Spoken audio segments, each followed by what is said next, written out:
والسلام على سيد المرسلين وعلى آله وأصحابه أجمعين وأشهد أن لا إله إلا الله وحده لا شريك له وأشهد أن محمدا عبده ورسوله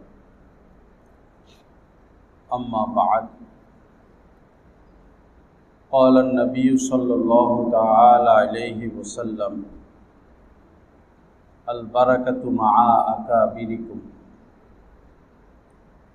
وقال رسول الله صلى الله عليه وسلم إنما الأعمال بالنيات وقال عليه الصلاة والسلام كن في الدنيا كأنك غريب أو عابر سبيل أو كما قال عليه الصلاة والسلام وقال عليه الصلاة والسلام والمؤمن من أمنه الناس على دمائهم وأموالهم أو كما قال عليه الصلاة والسلام اللهم صل على سيدنا ومولانا محمد وعلى آل سيدنا ومولانا محمد وبارك وسلم live দিবে না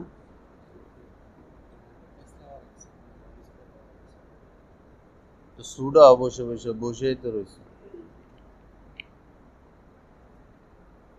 সুডে দিকে আধা ঘন্টার কাম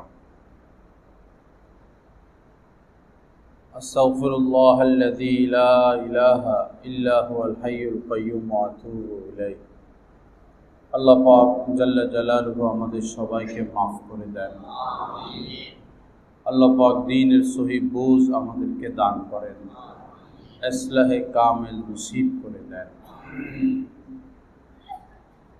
কয়েকটি হাদিস শরীফ আপনাদের খেদমতে পাঠ করেছি হুজুর পাক সাল্লাল্লাহু তাআলা আলাইহি ওয়াসাল্লাম বলেন আল বারাকাতু মাআ আকাবিরিকুম তোমাদের মধ্যে যারা বড়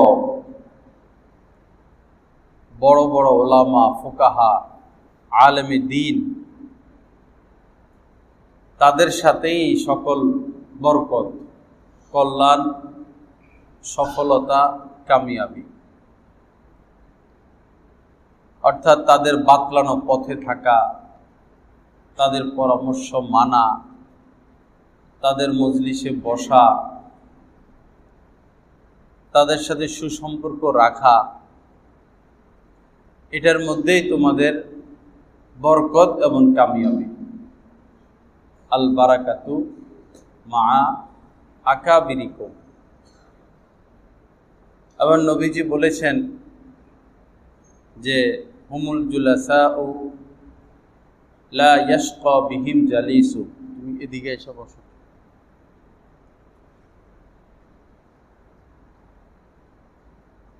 হুমুল জুলাসাউ লা ইয়াশকা বিহিম জালিসুহুম যারা বড় দ্বীনি লাইনে আল্লাহ ওয়ালা তাদের সাথে যারা উঠা বসা রাখে সম্পর্ক রাখে তারা কেউ মাহরুম হন না বঞ্চিত হন না আল্লাহ ওয়ালাদের সাথে সম্পর্ক রাখার সর্বনিম্ন যে ফায়দা সেটা হলো হযরত থানবী রহমতুল্লাহ আলাইহি বলেছেন যে সে ঈমান হারা হয়ে দুনিয়া থেকে যাবে না অর্থাৎ মৃত্যুর সময় তার কালেমা নসিব হবে এবং আল্লাহ ওয়ালাদের সাথে সম্পর্ক রাখলে নিজের ত্রুটিগুলো সামনে আসে নিজের ত্রুটিমুক্ত পুরোপুরি হতে না পারলেও ত্রুটিগুলো ভুলগুলো দোষগুলো সামনে আসতে থাকে এটা অনেক বড় বিষয় কেউ যদি স্বাধীন থাকে স্বেচ্ছাচারী থাকে নিজের ইবাদত বন্দিগি নিয়ে নিজে ব্যস্ত থাকে কাহারও কাছে নিজেকে ন্যস্ত করে না, কাহারও সোহবতে যায় না, তো সে নিজেকে নিজে রাজা বাদশাহ মনে করে, বুজুর্গ মনে করে, আল্লাহওয়ালা মনে করে, ভালো মনে করে, সৎ মনে করে। শয়তান তো আছেই, সে তার সামনে তার আমলগুলোকে ফুটিয়ে তোলে। এভাবে ওই লোক শেষ হয়ে যায়, বরবাদ হয়ে যায়। এই জন্য আমাদের দায়িত্ব হলো সব সময় কোন না কোনো আল্লাহ ওয়ালার সোহবতে আসা যাওয়া রাখা, সম্পর্ক রাখা। রাসূলের জামানায় সোহবতের যে ফায়দা ছিল সেটা হলো যারা রাসূলের সোহবতে গিয়েছেন তারা সাহাবী হয়ে গেছেন। আর এই জামানায় সোহবতের ফায়দা হলো যারা কোনো নায়েবে রাসূল, নায়েবে নবীর সোহবতে যাবেন তারা ওলি হয়ে যাবেন। রাসূলের জামানায় যারা রাসূলের সোহবতে যান নাই তারা কেউ সাহাবী হতে পারেন নাই। এই জামানায় যদি কেউ কোনো আল্লাহ ওয়ালার সোহবতে না যায় সেও ওলি হতে পারবে না। আর হযরত থানবী রহমতুল্লাহ আলাইহি বলেছেন, সকল মুসলমানের উপরই ফরজে আইন ওলি হওয়া। ওলি হওয়া, একটু আওয়াজটা বাড়ায় দেন, ওলি হওয়া সকল মুসলমানের উপরই ফরজ। নামাজ 5 ওয়াক্ত নামাজ যেমন ফরজ, রমজান মাসে রোজা যেমন ফরজ, ওলি হওয়াও ফরজ। আরেকটা ফরজ কিভাবে? যিনি গুনাহ করেন না তিনি আল্লাহর ওলি। যিনি গুনাহ করেন না তিনি আল্লাহর ওলি। তো গুনাহ থেকে বেঁচে থাকা তো ফরজ, কিন্তু আরো কমে গেল। গুনাহ থেকে বেঁচে থাকা তো ফরজ, তার মানে ওলি হওয়াও ফরজ। সহজ হিসাব। আল্লাহ পাক জাল্লা জালালু বিষয়টা আমাদেরকে বুঝার তৌফিক দান করেন। এটা কঠিন কিছু না, কঠিন কিছু না। একটা জিনিস শিখতে হলে যিনি এটা পারেন তার কাছে যেতে হয়। ছোট থেকে ছোট কাজও, মোবাইলের বিভিন্ন ফাংশন আছে, জানে না, তখন যিনি জানেন তার কাছে যায়, বলে ভাই জিনিসটা একটু দেখাইয়া দেন। বিষয়টা তো এরকম। তদ্রূপ আল্লাহ পর্যন্ত কিভাবে পৌঁছতে হবে, আল্লাহ পাকের সাথে কিভাবে সম্পর্ক গড়তে হবে, মহব্বতের সম্পর্ক, ভালোবাসার সম্পর্ক, এটা তো একা একা অর্জন সম্ভব না। যিনি এটা পারেন, যিনি এটা অর্জন করেছেন তার কাছে যাওয়া, তার থেকে শিখা, সহজ হিসাব। আর এটা আমাদের কথা না, স্বয়ং আল্লাহ পাকই বলেছেন, আর রহমান ফাসআল বিহি খবীরা। রহমানকে পেতে চাও, তার সাথে সম্পর্ক গড়তে চাও, তো যিনি পেয়ে গেছেন তাকে জিজ্ঞাসা করো, তার থেকে রাস্তা বাতলিয়ে নাও, তার সাথে যোগাযোগ করো, সম্পর্ক করো।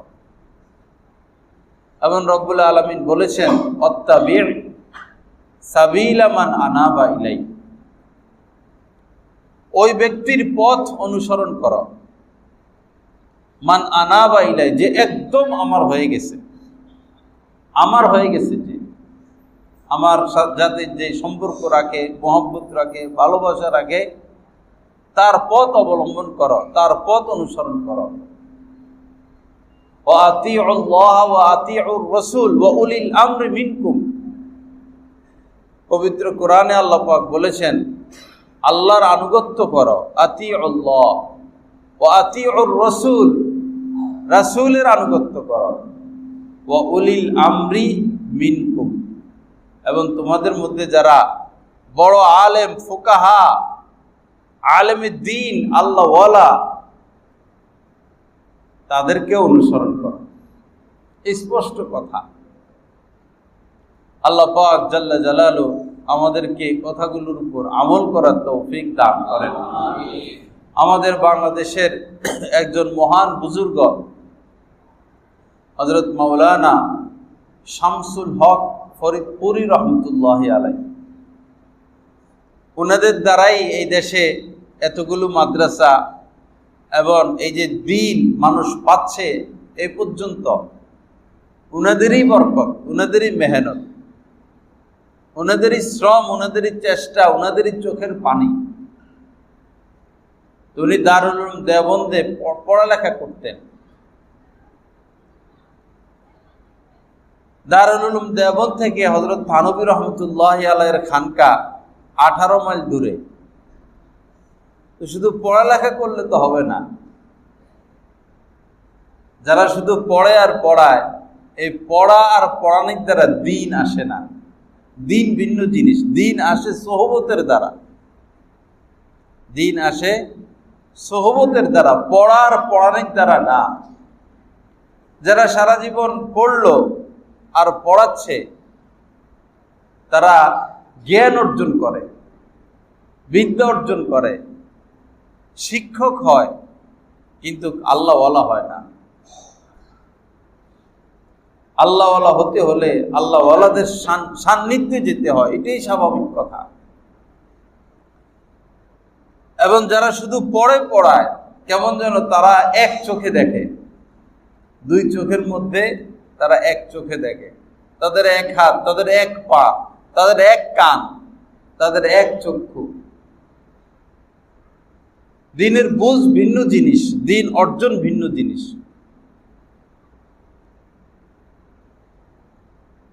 তো হযরতে শামসুল হক ফরিদপুরি রহমতুল্লাহ আলাইহি দারুল উলুম দেওবন্দে পড়তেন। সোহবতের জন্য থানা ভবনে প্রতি বৃহস্পতিবার চলে যাইতেন, শুক্রবার রাত্রে ফিরে আসতেন। তো তালেবে ইলম মানুষ, টাকা পাবেন কই, এত টাকা ভাড়া। তো প্রতি বৃহস্পতিবার 18 মাইল হেঁটে দারুল উলুম দেওবন্দ যাইতেন। দারুল উলুম দেওবন্দ থেকে থানা ভবনে যাইতেন প্রতি বৃহস্পতিবার 18 মাইল হেঁটে।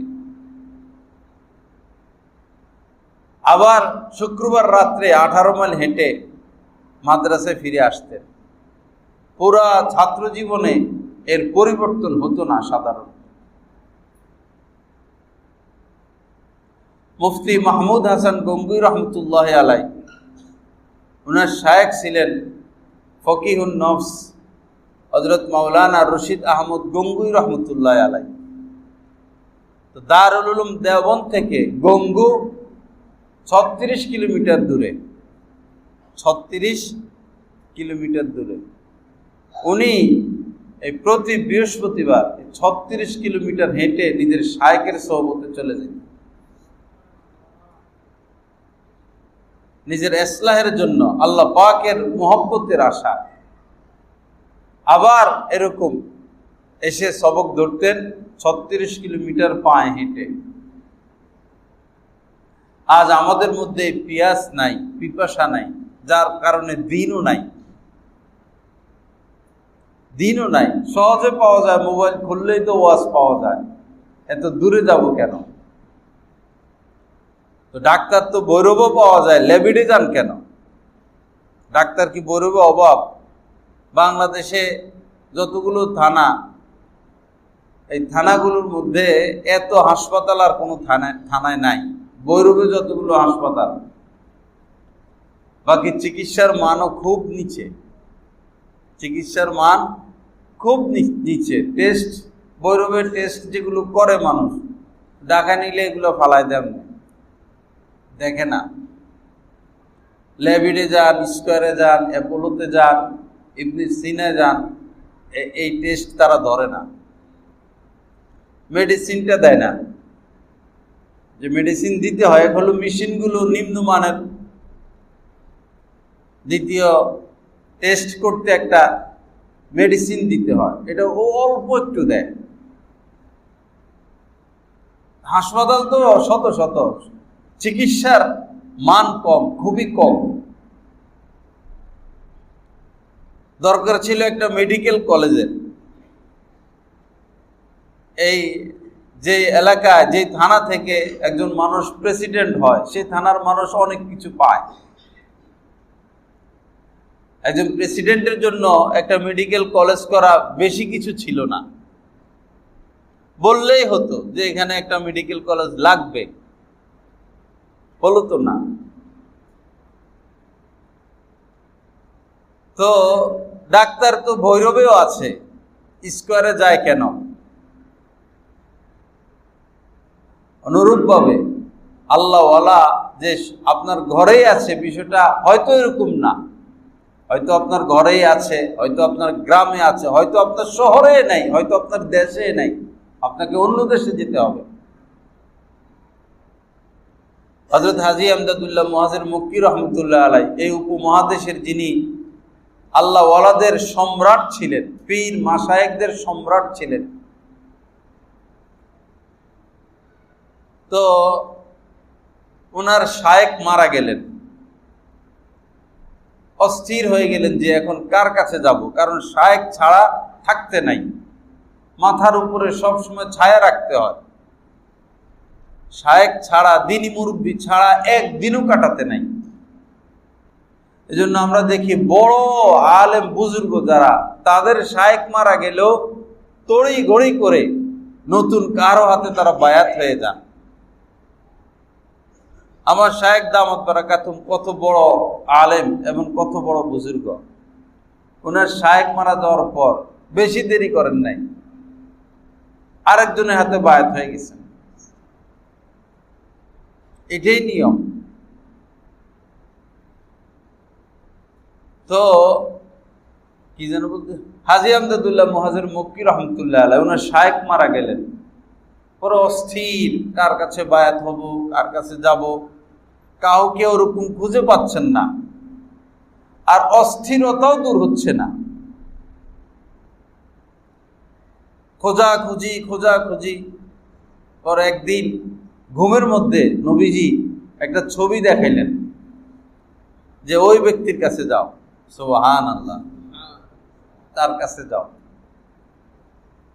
এখনো যারা এরকম আল্লাহওয়ালা খোঁজেন, অস্থির হয়ে যান, স্বপ্নের মধ্যে বহু মানুষকে আল্লাহ রাসূল বলেন অমুকের কাছে যাও, এখনো এটা জারি আছে। অনেক বুজুর্গরা স্বপ্নের মধ্যে বলেন যে অমুকের কাছে যাও।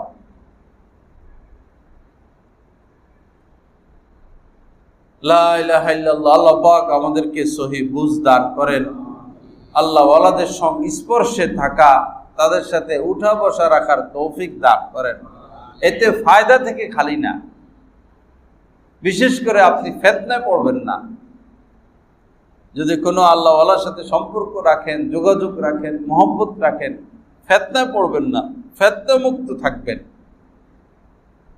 আবার অনেক হতভাগারা আছে যে ছুটে যায়, থাকতে পারে না শেষ পর্যন্ত। হতভাগা, কপাল পোড়া, লেগে থাকতে হয়। শয়তান তো আছেই, শয়তান বিভিন্ন কাজে ওয়াসওয়াসা দেয়, আপনাকে বিভিন্ন কাজে সে বাধা দিবে, মন ঘুরিয়ে দিবে। সবচেয়ে বেশি যেই কাজে শয়তান মন ঘুরিয়ে দেয় সেটা হলো আপনাকে কোনো আলেমের কাছে যেতে দিবে না, সে কোনো আল্লাহ ওয়ালার কাছে যেতে দিবে না, কারণ গেলেই তো আপনার সংশোধন হয়ে যাবে, গেলেই আপনার সংশোধন হবে, ভুলগুলো চোখের সামনে চলে আসবে। এজন্য শয়তান সবচেয়ে এই বিষয়ে বেশি বাধা দেয় মানুষকে, মানুষ তো বুঝে না। তো লেগে থাকতে হয়। হ্যাঁ, নিজের শায়েখ থেকে ছুটে যাবে ওই সময় শায়েখ যদি প্রকাশ্যে কবিরা গুনায় জড়িয়ে পড়েন, সুদ খাচ্ছেন, নারীদের সাথে পর্দা করেন না, মিথ্যা কথা বলেন, গীবত করে বেড়াচ্ছেন, প্রকাশ্যে কবিরা গুনায় লিপ্ত, এবং তিনি তওবা করেন না, তখন এই শায়েখ থেকে দূরে সরে যেতে হয়। কিন্তু তিনি সুন্নতির উপর আছেন, শরীয়তের উপর আছেন, আমার নিজের খামখেয়ালি অলসতা বা নিজের মেজাজ নিজের রুচির সাথে মিলে না, আমি দূরে সরে গেলাম, যে দূরে সরবে সে ক্ষতির সম্মুখীন হয়ে যায়, বিপদে পড়ে যায়, তার দুনিয়াবিও ক্ষতি হয়, দ্বীনিও ক্ষতি হয়। আল্লাহ পাক আমাদের সবাইকে হেফাজত করেন, আল্লাহ পাক আমাদেরকে সহি বুঝ দান করেন। তো আমার ভাইরা, সংশোধনের ফিকির করি, ভুলের উপরে না থাকি, সংশোধনের ফিকির করি, ভুলের উপরে না থাকি। ভুলে ভরা আমাদের জীবন, ভুলে ভরা। অনেক যখন নিচের কিতাব পড়ি, তালিমুল ইসলাম বা কোনো কিতাব, তখন ওইখানে মাসালা পাইছিলাম যে ঘন দাড়ি হলে এই পানি পৌঁছাইতে হয় না, খিলেল করলে হয়। ওই সময় আমার দাড়ি খুব আরো অনেক কম ছিল। আমি মনে করছি আমার তো ঘন দাঁড়িয়ে, আমার ঘন দাড়ি, দীর্ঘদিন আমি ওযু করতাম, পানি পৌঁছাইতাম না। আমি মনে করতাম যে আমার তো ঘন দাড়ি, অন্তত 1 বছরের মতো হবে। পরে যখন বড় আলেমদের সোহবতে বসলাম, তো বুঝলাম যে আসলে এটা ঘন দাড়ি না, আমার হলো পাতলা দাড়ি। 1 বছর যে নামাজ পড়লাম, যদি বড়দের সংস্পর্শে না যাইতাম এই ভুলটা তো বুঝে আসতো না। তালিমুল ইসলামে মাসালা পড়ছি, মোজার উপরে মাসে করা যায়, এমন মোজার উপরেও করা যায় যে মোজা পরলে আধা কিলো 1 কিলো হাঁটলে ছিঁড়ে না। তা আমি চিন্তা করলাম এই কাপড়ের যে মোজা, এটা তো 10 কিলো হাঁটলেও ছিঁড়বে না, বুঝ কম। পরে আমি বিভিন্ন লোকদেরকে বলতাম মাসে করেন, এটার উপরে মাসে করেন।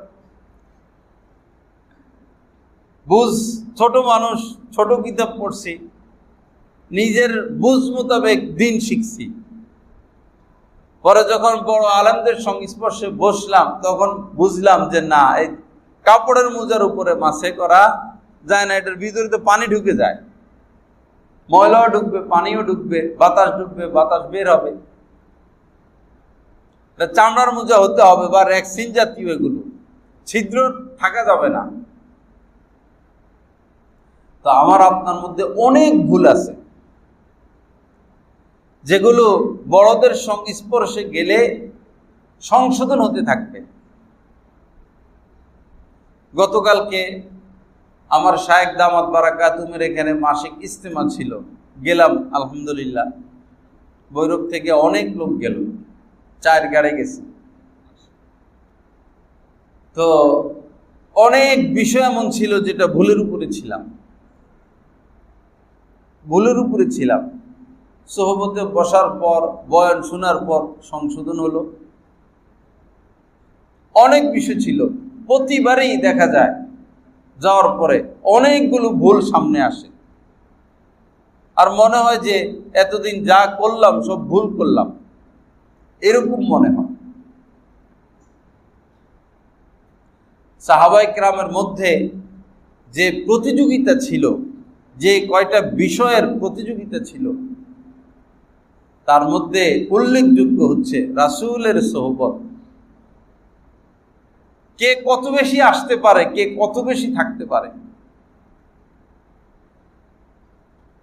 কোন কোন সাহাবী তো সেই শুরু থেকেই নবীজির সাথে, নবুয়ত প্রাপ্তির পর থেকে নবীজির সাথে।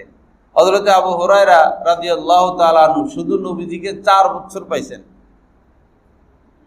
ইসলাম গ্রহণের পর 4 বছর ভালো করে পাইছেন। এই 4 বছর রাসূলের সোহবতে এতটা পড়ে থাকতেন, খানারও খবর থাকতো না, একদম পড়ে থাকতেন। ক্ষুধায় এমন হইতো যে অজ্ঞান হয়ে যাইতেন, মানুষ মনে করত মৃগী রোগী, তো মানুষ ঘাড়ের উপরে পাড়াইতো। ওই সময় চিকিৎসা ছিল এটা, আসলে মৃগী রোগী না, অধিক রাসূলের সোহবতে পড়ে থাকার কারণে খাওয়ার সুযোগ পাইতেন না, ক্ষুধার যন্ত্রণায় তিনি অজ্ঞান হয়ে যেতেন, জ্ঞান হারিয়ে ফেলতেন। কিন্তু রাসূলের একটা মজলিসে তিনি বাদ দিতেন না, রাসূলের একটা কথাও তিনি না শুনে থাকতেন না। ওনার এই প্রতিজ্ঞা ছিল যে নবীজির প্রত্যেকটা কথা যেন আমি শুনতে পারি, সংরক্ষণ করতে পারি। আল্লাহ রাসূলের দরবারে পড়েই থাকতেন। আসহাবে সুফফা এখনো আছে, দেখবেন আল্লাহ রাসূলের রওজার পাশে এখানে 24টা ঘন্টা পড়ে থাকে। আর কিছু বিশেষ বিশেষ ব্যক্তি আছে, এরা সব সময় এখানে পড়ে থাকবে, সোহবত ছাড়ে না। তো হযরতে আবু হুরায়রা রাদিয়াল্লাহু তাআলা 4 বছর মাত্র পাইছেন, এত সোহবত উঠেছেন। যারা পুরো 23 বছর পাইছেন, এরকম অনেকের উপরে তিনি উঠে গেছেন। হাদিসের কিতাব খুললে শুধু আবু হুরায়রা, আবু হুরায়রা, আবু হুরায়রা, আবু হুরায়রা। সাহাবাদের মধ্যে যে মর্যাদাগত পার্থক্য, সবার উপরে সিদ্দিকে আকবর, এরপরে হযরতে ওমর, এরপরে হযরতে ওসমান, এরপরে হযরতে আলী, এরপরে হযরতে আব্দুল্লাহ ইবনে মাসউদ, আশারায়ে মুবাশশারা।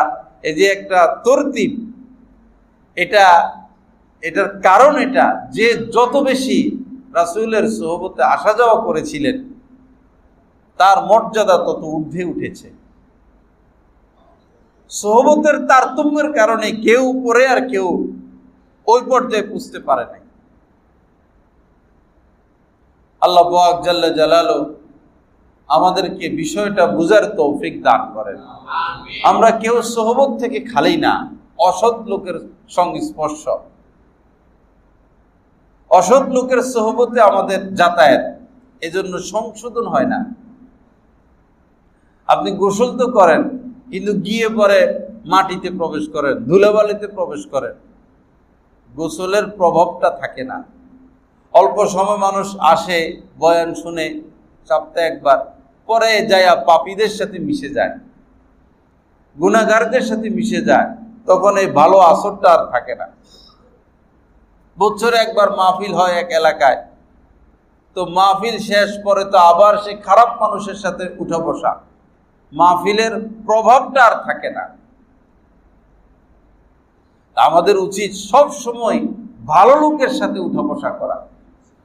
বন্ধু বানাবো, ভালো লোককে বানাবো।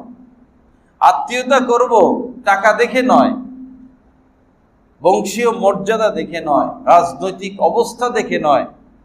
আত্মীয়তা করব ভালো লোক দেখে, দিন দেখে। ভালো লোক দেখে, দিন দেখে আপনার মেয়েটা সুখী হবে, আপনার ছেলেটা শান্তি পাবে। এখন শুধু টাকাকে লক্ষ্য করে, মেয়ে বিবাহ দেওয়ার ক্ষেত্রে টাকা লক্ষ্য করে, আর ছেলে বিবাহ করানোর ক্ষেত্রে সুন্দর লক্ষ্য করে। দুটোটাই ভুল। এই কারণে পারিবারিক কলহ এই কারণে। দিন দেখতে হবে, দিন দেখে এরপরে টাকা পয়সা তো দেখতে হবে, বংশীয় মর্যাদা দেখতে হবে, সবই দেখতে হবে, কিন্তু দিনটা আগে দেখা। তুনকাহুল মারআতু লিআরবাঈন, নবীজি বলেছেন 4 কারণে, 4টি বৈশিষ্ট্যকে লক্ষ্য করে কোনো মেয়েকে বিবাহ করা হয়। লিমালিহা, মাল দেখে, লিমালিহা ওয়ালি জামালিহা, সৌন্দর্যতা দেখে, ওয়ালি হাসাবিহা, বংশীয় অবস্থান মর্যাদা দেখে, ওয়ালি দীনিহা, দিন দেখে। 4টা বিষয়, টাকা পয়সা, সৌন্দর্য, বংশ, দিন, 4টা সাধারণত মানুষ দেখে। নবীজি বলেন ফাযফার বিযাতি দ্বীন তারিবাত ইয়াদাক, কপাল পোড়ারা যদি দাম্পত্য জীবনে সুখী হতে চাও, ছেলে মেয়েকে সুখ দিতে চাও, তো দিনকে প্রাধান্য দাও, দিনকে প্রাধান্য দাও। আপনি সমাজে যে অবস্থায় আছেন, টাকা দেখে বিবাহ দিলেন, টাকার কাছেই দিলেন, আপনার মেয়েটাকে টাকার কাছেই দিলেন, আপনার জামাতার কাছে আপনি সম্মান পাবেন না। কারণ জামাতা দেখতেছে শ্বশুর মিয়া গরিব, আব্বু বইলা আব্বা বইলা জীবনে একবারও ডাকবে না, শরম পাবে, কারণ আপনার অবস্থান অনেক নিচে। বহু মানুষ ছেলে মেয়ের জামার কাছে সম্মান পায় না, টাকার লোভ, আর সে সম্মান করবে কিভাবে? সামাজিকভাবে সে অনেক উপরে। এবং এত ডিস্টেন্স থাকলে, পার্থক্য থাকলে মেয়েরা স্বামীর বাড়িতে কর্মচারী মতো থাকতে হয়। কারণ বাপ গরিব, পিতা গরিব।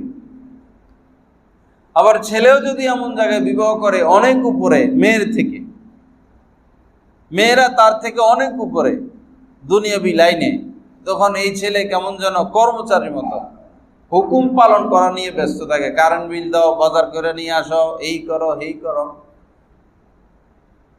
সুখটা আসল, ইজ্জত আসল। যেখানে আপনি ইজ্জত পাবেন না সেখানে যাবেন কেন? যেখানে আপনি ইজ্জত পাবেন না সেখানে যাবেন কেন? একজন মুমিন তো নিজের ইজ্জতের ফিকির করবেন, সম্মানের ফিকির করবেন। দরকার তো সুখের, দরকার শান্তির। অনেক মানুষ আছে অনেক টাকার মালিক, সুখও আছে, আবার অনেক টাকার মালিক আগুনে আছে। আর বহু মানুষ এমনও আছেন যে গরিব কিন্তু সুখ আছে। তো টাকার দরকার কি? আসল তো হইল সুখ। গতকালকে পত্রিকায় দেখলাম পল্টনের এক লোক স্ত্রীকে ভিডিও কল দিয়ে পরে আত্মহত্যা করলো স্ত্রীর সামনে। আবার বহু স্ত্রী স্বামীকে ভিডিও কলে রেখে আত্মহত্যা করে, বিষ খায়, ফাঁসি দেয়। দিন রাত চলতেছে। কেন? টাকার অভাব। পারিবারিক কলহ, পারিবারিক কলহ। সুন্দর বিয়ে করলেই যে আপনি সুখী হবেন এমন তো কোথাও লেখা নাই। সুন্দরের জন্য সব পাগল। দুনিয়ার সব মানুষ কি সুন্দর? সুন্দর দিয়ে কি করবেন? আপনার কাছে চেহারা ভালো লাগলো কিনা, আপনাদের পরিবারের সাথে মিলবে কিনা, সামাজিকভাবে বেশি উঁচু নিচু, এটা ঠিক না, নিন্দনীয়। মর্যাদাটা দেখা, আপনার মেয়ের সম্মান হবে কিনা এখানে গেলে।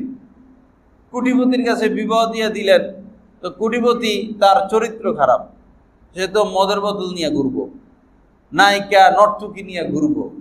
আপনার মেয়েকে তো শুকেছে গ্লাস প্লেট সাজায় রাখে না, চায়ের কাপ। আপনার মেয়েকে এভাবে সাজিয়ে রাখবে। হাজার হাজার ঘটনা চলতেছে সমাজে, এগুলো স্ত্রীর কাছে যায় না, বাজে অভ্যাস।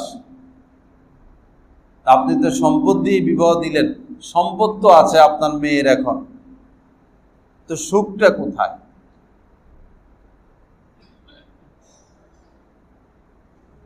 আল্লাহ পাক আমাদেরকে মাফ করে দেন, দিন মোতাবেক চলার তৌফিক দান করেন।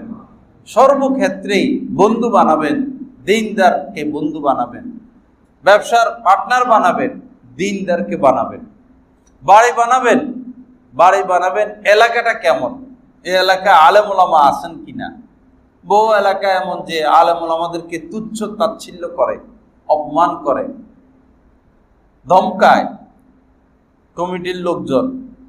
এলাকার মানুষও দাম দেয় না, আলেম ওলামাদের কোনো প্রভাব নাই। ওই এলাকা থেকে তওবা করে চলে আসা অভিশপ্ত এলাকা।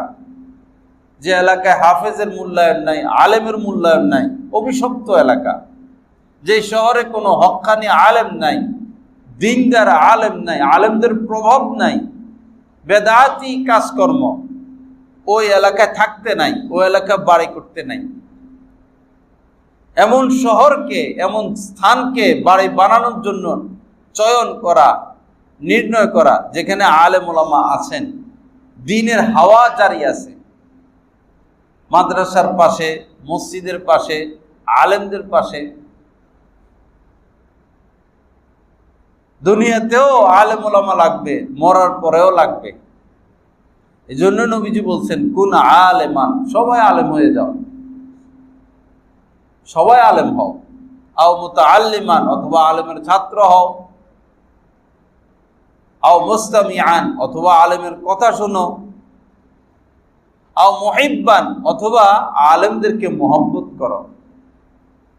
ওয়ালা তাকুন খামিস, 5 নম্বরে তোমার নাম লেখো না, তাহলে ধ্বংস হয়ে যাবা। আমাদের সবারই তো অসুখ, ডাক্তার ছাড়া আমাদের উপায় আছে? ডাক্তারের কাছে যাওয়াই লাগবে।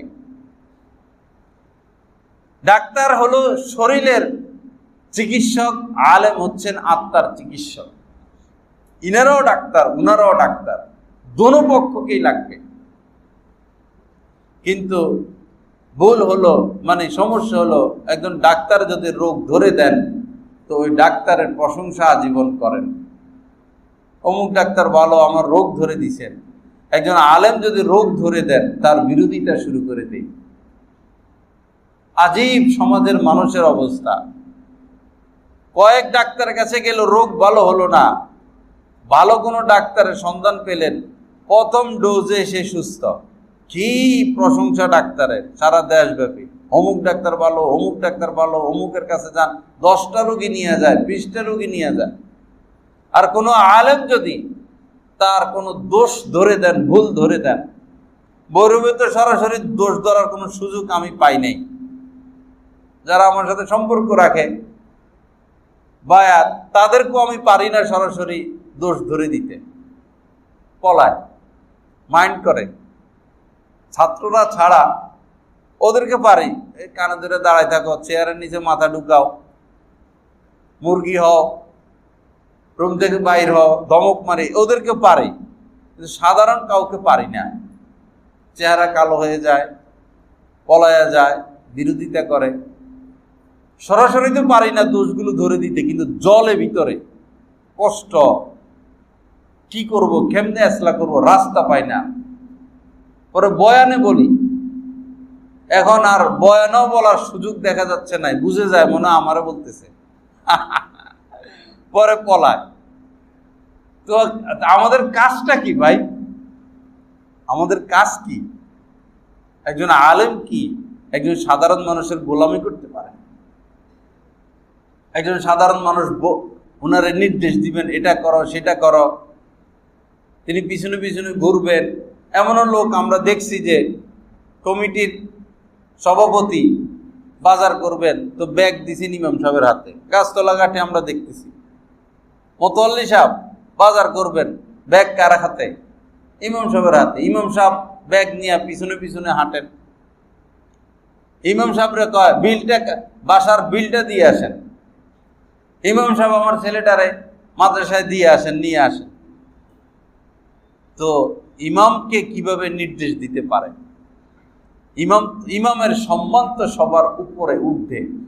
উনি গরিব মানুষ, বিপদে পড়ে গেছেন, আপনি সম্মান দিতে পারেন না, উনি সম্মান নিতে পারেন না বিভিন্ন কারণে, কিন্তু এই কাজটা তো সুন্দর না। আপনি ইমামকে দিয়ে বাজার করাচ্ছেন, 10 জন মানুষ এটা দেখলে পছন্দ করবে না, এর দ্বারা আপনার ইজ্জত বাড়বে না। একজন আলেম যিনি আল্লাহওয়ালা আলেম, তিনি কাহারও মুখাপেক্ষী হতে পারেন না। আছে এরকম পীর মাশায়েখ আছেন সমাজে, এই চামচা লাগায় রাখে, তোষামুদি করে,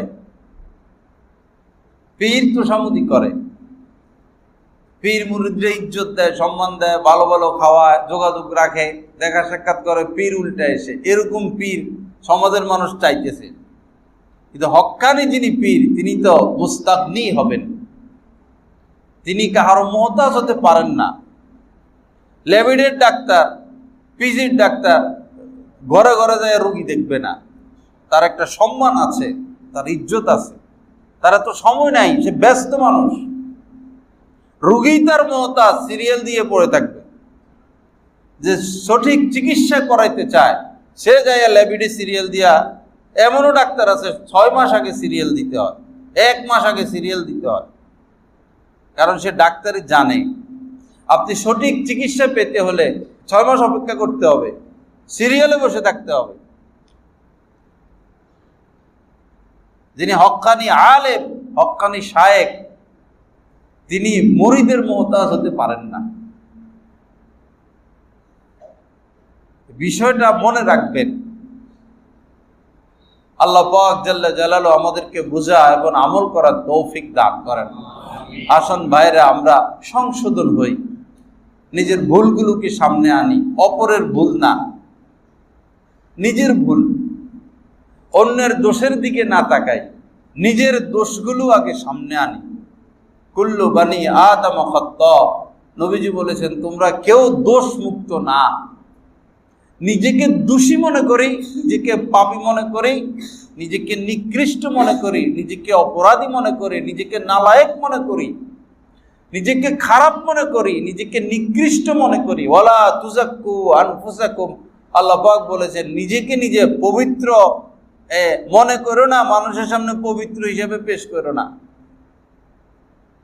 আমি পাপী, বস রব্বুল আলামিন, আমি পাপী, আমি গুনাহগার, আমি নালায়েক, আমি অযোগ্য, আমি নাফরমান, আমি সীমা লঙ্ঘনকারী। তুমি গফুর, তুমি রহিম, তুমি আমাকে মাফ করে দাও।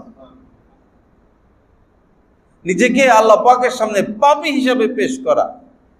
আল্লাহ আমি সবচেয়ে নিকৃষ্ট, আমার নিজেকে একটা আদনা থেকে আদনা ব্যক্তির উপরে মনে না করা। হযরত থানবী রহমতুল্লাহ আলাইহি বলতেন যে আমি তো নিজেকে কুকুরের চেয়েও নিকৃষ্ট মনে করি, এবং ফিলহাল কুকুর, জন্তু জানোয়ার কুকুরের থেকেও নিজেকে নিকৃষ্ট মনে করি, এবং পরিণাম বিবেচনায় কাফেরের থেকেও আমি নিজেকে নিকৃষ্ট মনে করি। পরিণাম বিবেচনায় কাফেরের থেকে নিকৃষ্ট মনে করি কিভাবে? উনি বলেছেন যে আমি এখন মুমিন মুসলমান, এমনও তো হতে পারে মৃত্যুর সময় আমার কালেমা নসিব হলো না, আমি তো চির জাহান্নামী। আর ওই কাফের সারা জীবন কুফরি করলো, হতে পারে মৃত্যুর সময় তার কালেমা নসিব হয়ে গেল, তো সে তো আমার উপরে চলে গেল। নিজেকে বড় মনে করার কোনো সুযোগ নাই। সারাটা জীবন আপনি মুত্তাকি, হাজী সাহেব, নেককার, কুঠি দ্বীনের কাজের সাথে আপনার সম্পর্ক, আল্লাহ না করেন মৃত্যুর সময় ঈমান নসিব হলো না, তো এগুলো কোন কাজে লাগলো? কোনো সুযোগ নাই নিজেকে বড় মনে করার। বস আমি পাপী, আমি গুনাহগার, আমি অপরাধী। আল্লাহর কাছে সবসময় নিজেকে পাপী হিসেবে পেশ করতে থাকা, গুনাহগার হিসেবে পেশ করতে থাকা, অপরাধী হিসেবে পেশ করতে থাকা। আর বাস্তবে তো আমরা গুনাহগারী। চোখের দ্বারা গুনাহ হয়, কানের দ্বারা গুনাহ হয়, জবানের দ্বারা গুনাহ হয়, হাতের দ্বারা গুনাহ হয়, আয় রোজগারে গুনাহ, চিন্তা ভাবনার দ্বারা গুনাহ হয়, অন্তর দিয়া গুনাহ হয়। আসলে তো আমরা গুনাহগার। এই পাপ জনিত মুখে আল্লাহ যে তার নাম নেওয়ার সুযোগ করে দিয়েছেন, এটাই তো আল্লাহর দয়া। আপনি এমপি সাহেবের কাছে যায় যদি এমপি সাহেবের নাম নেন, মাইন্ড করবে। মন্ত্রীর নাম নেন, মাইন্ড করবে। বড় লোকের নাম নিয়ে ডাকেন, মাইন্ড করবে। আল্লাহ কি সহজ করছেন? আল্লাহর নাম যত নিবেন আল্লাহ তত খুশি। আল্লাহর নাম যত নিবেন আল্লাহ তত খুশি। কি রাস্তা রাখছেন? ক্ষমা চাইতে হইলে প্রেসিডেন্টের কাছে দরখাস্ত দিতে হবে, এই করতে হবে, এই করতে হবে, কত ব্যবস্থাপনা। আর আল্লাহর কাছে ক্ষমা চাইতে হইলে কোনো বাধা নাই, কোনো ব্যক্তির কাছে যেতে হবে না, কোনো কিছু লিখতে হবে না, মুখে বললে হবে আল্লাহ মাফ করে দেন। কি সহজ রাস্তা রব্বুল আলামিন রেখেছেন। আল্লাহ পাক জাল্লা জালালু যা কিছু আলোচনা হলো, আমাদেরকে এই কথাগুলোর উপর আমল করার তৌফিক দান করেন। আগামী জুমা থেকে ইনশাআল্লাহ 1:30টায় আমি বয়ান শেষ করে দিব। 1:30 বা 1:30টার আগে।